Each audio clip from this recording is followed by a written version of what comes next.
I am very excited to be with my good friend Jeff Clapper. Jeff is a CEO and president at 8th and Walton.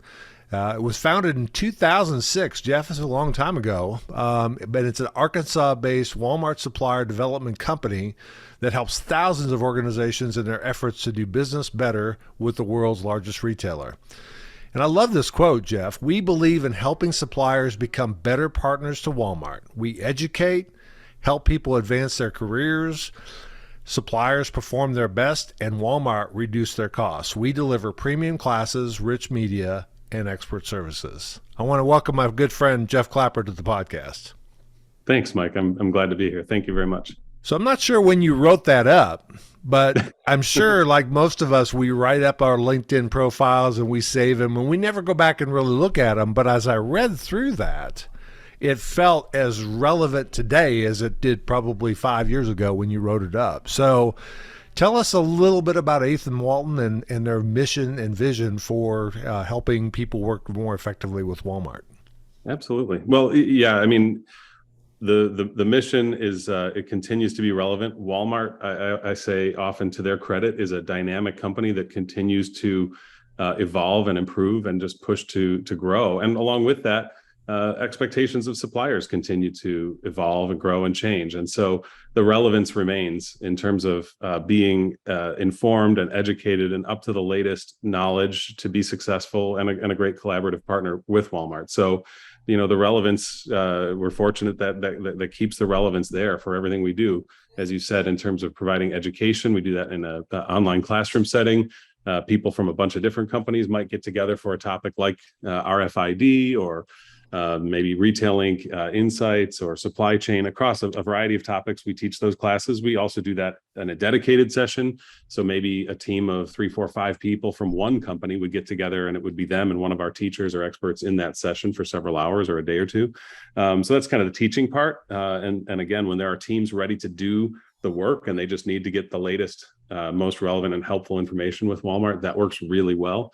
And then the other end of the spectrum, and kind of just in the last 5 or so years, what we've also recognized is some teams, some businesses strategically are in a place today where they might have a VP of sales who manages all retail accounts, maybe even the president of the company who manages all their retail business, and of course wears many other hats. If it's the president, they're doing financing and sourcing and staffing and all aspects of running the business. If it's a head of sales, they're managing a bunch of retail accounts, but maybe they don't have the breadth and depth of Walmart experience. And they're strategically, it makes sense to say, hey, can we get some extra support in here? And so our team is either ready to teach your team today or do some of that work alongside behind the scenes for that sales lead until you get to a point where you say, we're going to go build out a sales analyst and a supply chain analyst, maybe accounting and e-commerce and all that other support. And then when your business gets to the point where you say, hey, we're ready to do this ourselves, we flip into being teachers and educators again. So really, we want to support whatever solution makes the most sense. And throughout all of that, of course, Walmart gets the benefit of having well-informed people on the supplier side taking care of the business. Well, that's outstanding. And you guys have been around for 2006 is when you first formed, which I think is pretty interesting. It's been around for a long time, and a lot of people have discussed and said, that's really Walmart's job to train them, but you're actually training people that are actually working with Walmart, and frankly, you're getting a lot of Walmart folks who are recommending people come to 8th and Walton because of the subject matter expertise that you guys provide. That's exactly right. And Walmart provides a lot of really good content to help suppliers, and we direct suppliers to that. Hey, there are good opportunities to learn some of this from Walmart. Sometimes, a couple of the factors just quickly that come into play there. One is if I hand you the phone book and I say, like, the answer you need is in here and you don't know how to use the phone book, like, it could take you a long time to get the answers you need. And so we want to try to boil that down into something that's really immediately helpful and useful to the supplier. So that's one piece. And then the other piece is we play a really important sort of middle ground here where a lot of suppliers are reluctant to say, hey, there's some stuff we really don't know about working with Walmart. And they're not going to necessarily feel comfortable going to their buyer and saying, I don't really know what I'm doing. And so there's kind of in the back of everyone's mind, there's this fear of like, hey, we want to keep a little bit of separation in terms of where we need help, where we need knowledge and education. Let's not get that directly from Walmart, because we want to be able to have a candid dialogue about where we have opportunity to improve. And so we can play a really good middle ground there. And then we also bring that feedback to Walmart to say, hey, here are areas where suppliers may have opportunity to improve, and it creates again kind of an important middle space there that we get to support. That's awesome. Yeah. Well, as you know, we're doing this as part of the University of Arkansas Supply Chain Management Research Center, SCMRC. And one of the things that we're trying to do is focus on retail and on-shelf availability. So before we get into the actual on-shelf availability opportunity, just a personal question for you from a personal perspective. Have you had a situation in the last, call it 6 months or so, where you ordered something online and went to pick it up and the item wasn't there? And as a customer, how did that make you feel? If that's a example that you could share with us. Sure, absolutely. I mean, I think maybe the somewhat obvious answer is that can be frustrating when that happens. I actually most recently, I mentioned to you a little while ago, our family was traveling a little bit, and we got back, we had to restock on some things, and we were out of peanut butter at the house. And then that's a horrible thing to be on. I know. And in fact, I went to do our Walmart pickup, and the brand that my kids like was not available. And so the option that was available that seemed like, hey, this will be a close match. Here's where my answer might differ from some people. I love to try new things. And so I'm like, hey, this is exciting. This is an opportunity to try something new. And I think that's the supplier opportunity is like, hey, if you're not in stock, consumers are going to try other brands, and you may end up losing share because of that. At the same, and especially if it's someone who's enthusiastic to try new things, like, hey, maybe I discover something I like better. At the same time, my kids, of course, I've tried putting this peanut butter on one sandwich, and they said I don't like that. So now I have 98% of a jar of peanut butter that's not going to go anywhere. So anyway, hopefully that answers your question. That's a great example. So you weren't disappointed, but your kids were. Bingo. Yeah. Oh, I love it.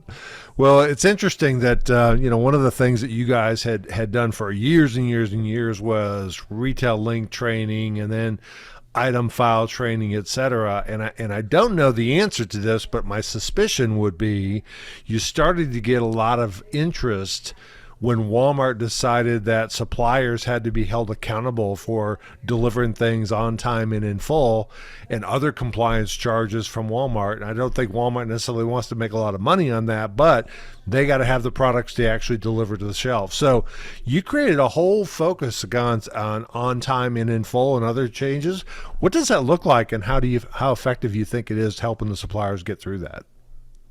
Yeah, you're absolutely right. It was about 5 years ago now. It's just amazing to recognize on time in full has been out there, and we were fortunate to bring team members in at that point who were really instrumental in the development of that program and others related to supply chain and merchandise operations. So we really got to build all that at a critical juncture in how Walmart was addressing their priorities with suppliers. And for the first several years, buyers really did consistently say, hey, if your on time and full score is below a certain threshold, that really will determine where we can go in these conversations around more stores, more SKUs. And so it really kind of became for the work we were doing in education and some of the guidance and service that we were providing to suppliers, it became an operations conversation. I think on time and full as a program was really effective. Most of the people we hear from especially for many years, they were in a sales role on a supplier team.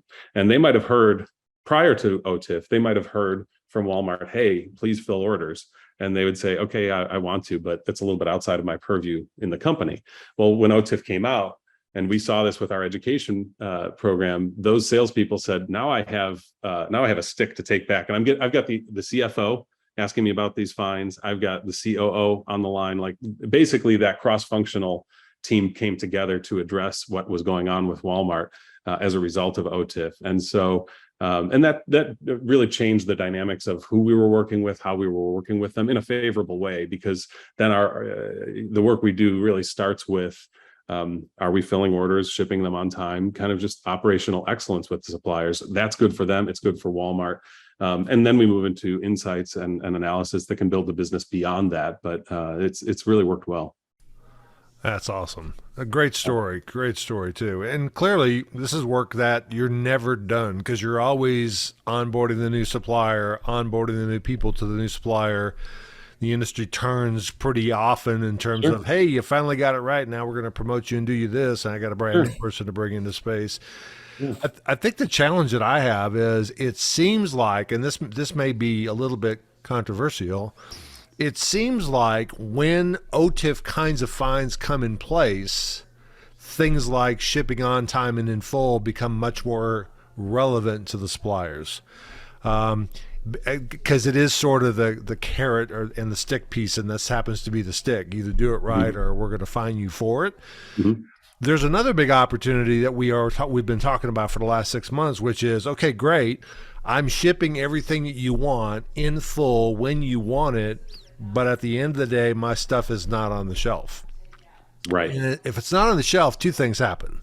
Number one, Jeff's kids get disappointed because their favorite peanut butter's not there, and they get to hear about it. Secondly, the reality is the sales of that product are lagging what they could be, and therefore we start having conversations with merchants that says, we're thinking about discontinuing your item because it's not selling very well.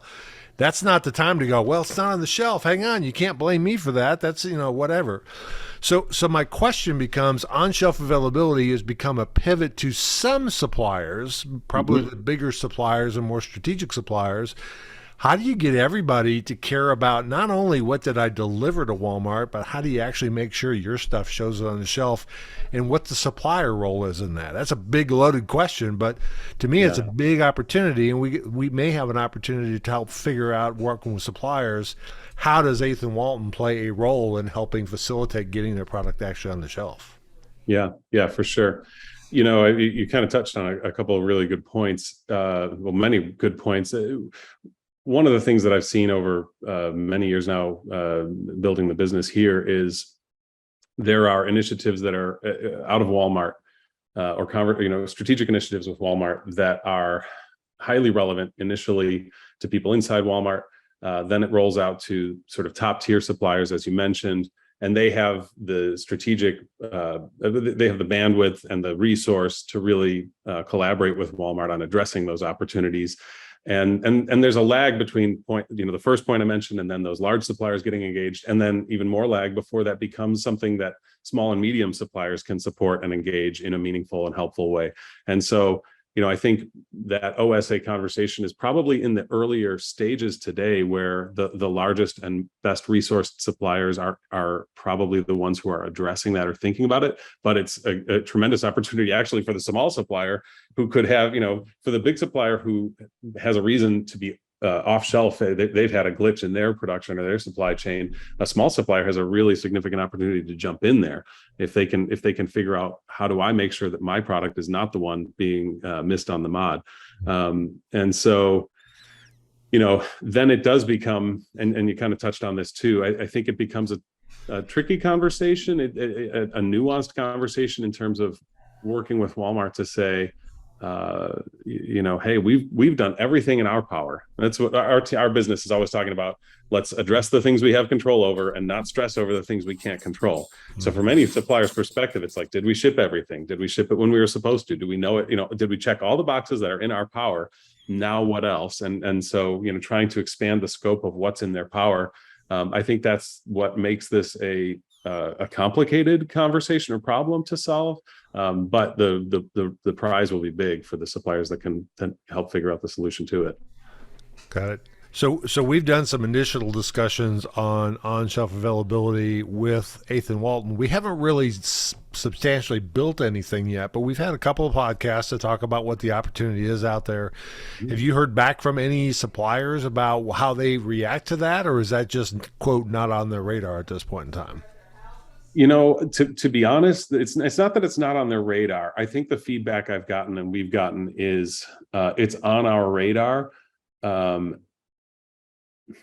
trying to think of the best way to say this. It's on our radar, but for various reasons, it's not our priority right now. Got it. And I think some of that just comes to engagement with their merchant team and where that focus it lies, and where, I mean, again, it's kind of a tricky conversation, because it's like, hey man, we've done everything we can. Ball's in your court. What can we do together? And everybody's got different priorities. Everybody's got different sort of metrics and objectives. And so to engage in that collaborative conversation, I think it's going to require everyone sort of getting lined up around the importance of it. And it's not to say that people don't see the importance of it. It's just we're not all lined up on, now this is what we're going to go after. Yeah. Would be interesting. It'd be interesting because I think the last piece on we call it the vendor scorecard or the supplier scorecard. There's sales, there's profitability, there's ROI, there's inventory turns, and there's a bunch of logistics things. One of them, I think the last one in the supply chain, is on time and in full. Did you ship it to me when I expected? And then it stops. It would be interesting for me as if you had the courage to be able to say, courage is probably a bad word, if you had the capability to be able to say, what is my on-shelf availability, and how are we both working towards that to do that? Because I think suppliers do have tools at their disposal. They have algorithms, they have audit capability, they potentially have third-party resources like Acosta's or Anderson's or et cetera that can go in and do work on behalf of the supplier where it makes sense. But you can't do that unless you can measure what is our OSA goal and how are we tracking towards that. So it is going to continue to grow and evolve. I know folks at Walmart are very interested in it. I do believe it's more of a Walmart strategy rather than a supplier strategy, but some of the big suppliers are saying, look, I'm doing everything I can from an OTIF standpoint, and my stuff's not on the shelf. My business is hurting, just like your peanut butter example. I just got switched to another brand because your stuff wasn't there. How do I help to invest in and make sure that that's in fact happening? Sure. Yeah, and again, you and I were talking earlier. Sort of add to that complication, just the term you used, the bullwhip, coming out of the pandemic, where there's this glut of inventory potentially clogging back rooms and whatever else. I mean, so someone who has made, let's say that there was a situation with the peanut butter, we'll stick with that, and they've said, hey, we've pushed everything through. It's sitting somewhere in your supply chain. How do I help get it through now? How do I get it out to the floor? I mean, I think getting OTIF was really good for creating transparency and clarity. And that really led to action. You're a P&G, former P&G guy, like what gets measured gets improved, attitude and approach to the business. And I think the same thing here, like you were just saying, if we can get clarity around what is OSA, and can we all start to work on it, that would be a really good start. Yeah. So you've been around since 2006, really helping guide supplier activity and, frankly, Walmart activity to education, et cetera.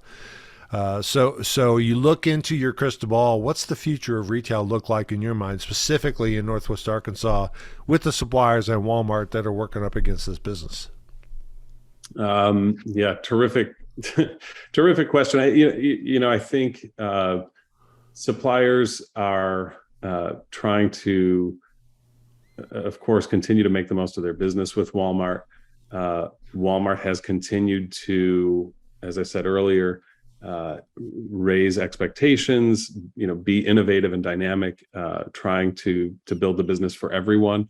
I think right now there's a bit of an inflection around how buyers are looking at the business, who the buyer, how Walmart is staffing those merchant roles. And I think in the near term, it's frankly the perspective I'm getting from all the suppliers we talk with is the relationships have become a little bit more transactional and a little bit less relational, as you might see with other large retailers that Walmart, studies a lot. And it's not to say that's good or bad. I think that's just the perspective we're getting is it's more of a, we'll talk when we need to talk, but otherwise do what you got to do and I'll do what I've got to do. Yeah. And that may not be a long-term situation either. I don't know. But I think from the supplier's perspective, again, going back to what's in our control, it becomes a lot more about, well, what, let's play the hand we've got here. What can we do with these cards? And let's make the most of that. So I think that's kind of how I see that right now. Awesome. Yeah. So here's a question for you. What should I have asked you that I didn't? What's on your mind? What's going through your mind right now? Say, I wish this would have been a topic on the podcast, but he didn't ask it. So this is your opportunity to kind of take us wherever you think is where your mind's going. Oh man, I enjoy our conversations, so that could go anywhere. It doesn't even have to be about the business. Like I want to see more pictures from your last trip, but yeah, I think what's going on with the business right now, I think it's going to, as we've touched on a couple of times here, it's going to be a lot about what can suppliers do to have a positive impact on the business and the relationship with Walmart. Again, there's sort of this inflection point of what are Walmart's objectives? How can we best support them? A sense of, the profitability of the business with Walmart. That might be a topic we didn't talk a lot about, but you did touch on compliance and fines and programs that it's understandable. We a lot of the feedback we get from suppliers is Walmart is just adding cost all over our business. And what happened to a simple EDLC, EDLP model? It's easy to understand how they would look at that as money grab. I'm not saying it's right or wrong, but I'm just recognizing that is an understandable perspective for suppliers to be adopting. And so again, I think the profitability of the business and the opportunities there are for suppliers to improve the profitability with Walmart. That's a focus right now. And where can we build relationships so that we can come up with outcomes that are good for everybody? I think those are probably the two big areas people are focusing on in a broad sense. Obviously a lot more specific and detail to that, but in a broad sense, that's what we're talking about. Yeah. And I think in fairness, it's tough on Walmart as well. I mean, Walmart, when you think about running a store, oh yeah, had labor as their number one challenge. Well, it's really hard to get people to work in a Walmart store or any store for that environment. You see that happen all the time. And I used to pay people to unload trucks and put stuff on the shelf and then take the customer's money at point of sale. Well, I have this whole nother third bucket of costs now, which is pulling stuff off the shelf, putting it into a customer's basket, driving it to the customer's home, stocking it into the refrigerator, or using drones to fly things. I mean, all kinds of that last mile delivery focus is huge at Walmart. That's a cost they didn't have 5 years ago. Okay. Absolutely. And so they've got to figure out a way.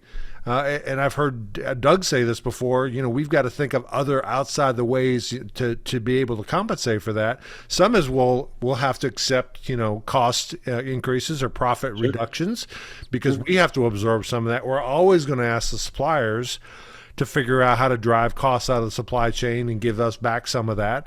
The other part is we got to come up with new business models, and certainly things like Luminate and things like that are out there as opportunities where they can sell data that they would not have sold before. So I think everybody's trying to come up with a creative way saying there's this whole new bucket of work to get the product actually to somebody's house that somebody has to figure out how we're going to go collaborate for and pay for. And I think that will always be, since I've been working with Walmart since 1989, that buyer and seller friction around costs and how do we figure out who's going to make money on this thing will be and always be part of the front and center, but what the buyers and merchandisers do with the suppliers.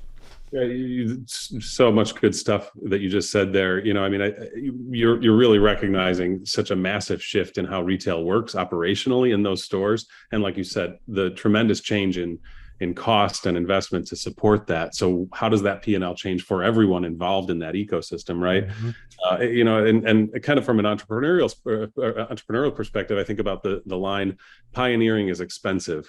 Right. Pioneering in any sense. Right. And so when you're pioneering something, which is still is really relatively new, all of the people, the entire way that online shopping and pickup, online pickup and everything else works, it's expensive to figure that out.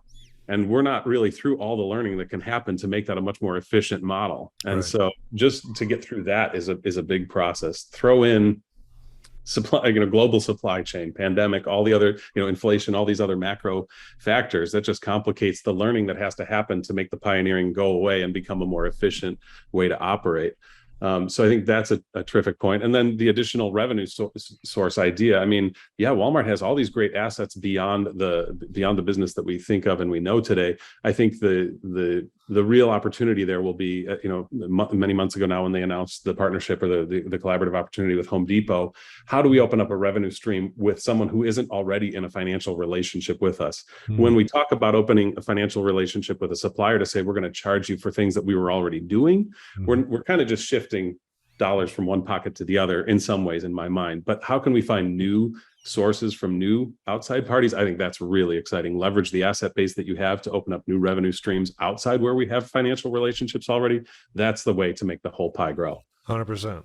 Love that idea too. Love that idea. And we'll close with this. I think the one thing that popped into my mind when you were talking through that is it goes back to one of the quotes that Sam Walton said. And I won't quote it exactly the way he did, but he says, the customer has the power to hire us or fire us every single day because they get to spend their money wherever they want to. So they can spend it somewhere else, and they basically fired us. And I comment on that because in the environment, if I go back all the way to your peanut butter, you're standing at the shelf, and let's just say it's Jif peanut butter is not there.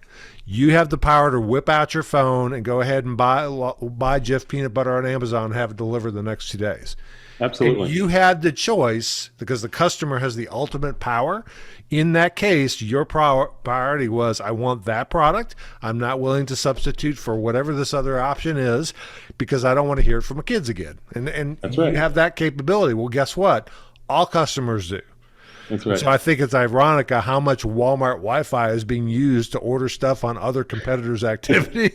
But the bottom line is we want what we want, and we will look at other alternatives if it's not there. So I believe OSA will be a continued focus area, not only for Walmart, but other retailers as well, and the ability to be able to use this, what I call BOPUS, the buy online, pick up in store kind of capability. In order to be able to do that, you have to have a very high degree of accuracy of what you have and where it's located. So, Jeff, it's going to be interesting. I'll tell you one thing: we are not lacking of things to continue to explore, working with suppliers in Walmart in Northwest Arkansas. So, I want to thank you for your time. Appreciate it as always, and I continue to look forward to work with Ethan Walton as they help both suppliers and Walmart win in the future. Well, we're grateful to be working with you too, Mike. Thanks for your time. All right, take care. All right.